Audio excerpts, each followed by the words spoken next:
This is the unboxing of the FiFine k688, and when you look at the box right away, it's super simple, just red and black, and I kind of like that. Once you open the box, you get the user's manual, but we always throw that away. And as soon as you open the box, you're greeted with a USB Type-C to USB-A, and then you also get your adapter for your boom arm, and then you get the microphone right away, which looks super clean in my opinion. This is the FiFine k688, and this microphone has the best of both worlds, and in 2024, this might be exactly what you need. My name is Ray, and if you're new to the channel, welcome, and this is the review of the FiFine k688. So getting straight to it, the cool thing about the FiFine k688 is the fact that it's a dynamic microphone. But Ray, what do you mean by it's a dynamic microphone? Well, this microphone has both USB Type-C and XLR capabilities, and that's exactly what I mean when I say this microphone has the best of both worlds. And all that means is that you're able to use this microphone as a plug and play, just exactly how I have it right now. I have a USB Type-C from the microphone to my MacBook, then I have an audio cable from the microphone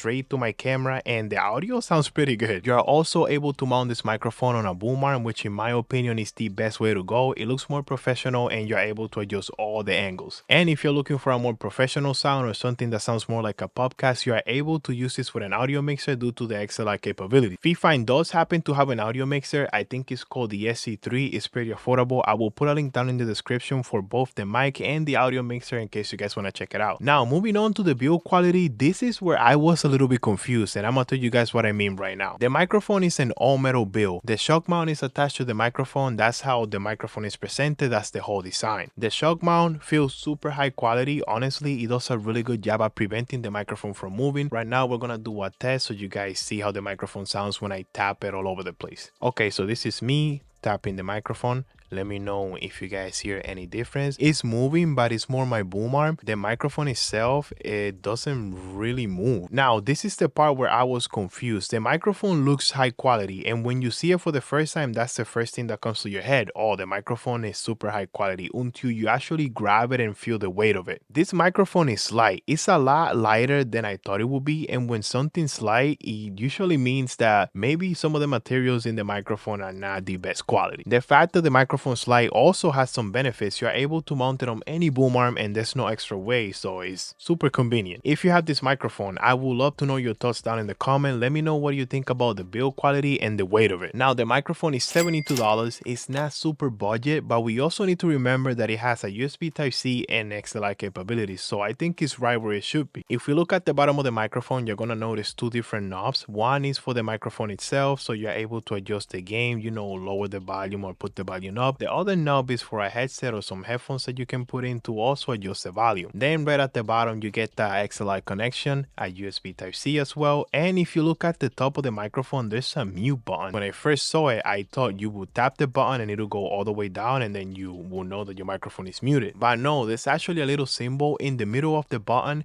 and you just gotta tap it and you know your microphone is muted when you see the red light come up. I said all that when I could have said that it's a tap to mute button. It's actually pretty cool and super responsive like I just said before. By now, you guys are probably tired of listening to my voice, so I'm gonna start typing on a keyboard so you guys can see how it sounds when someone's typing.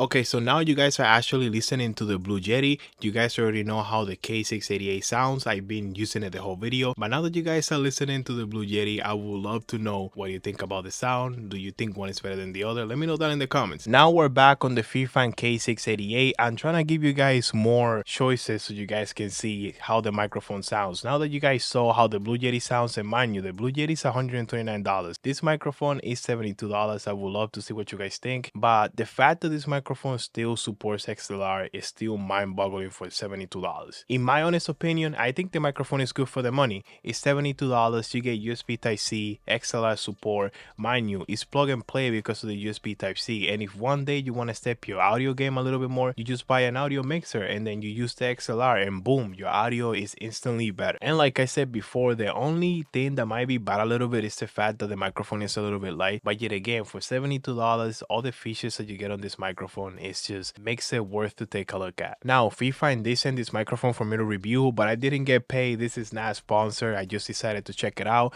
and this was as honest as I could be on a microphone review. Let me know what you guys think about this microphone, and yo, stay tuned for more videos. Peace out.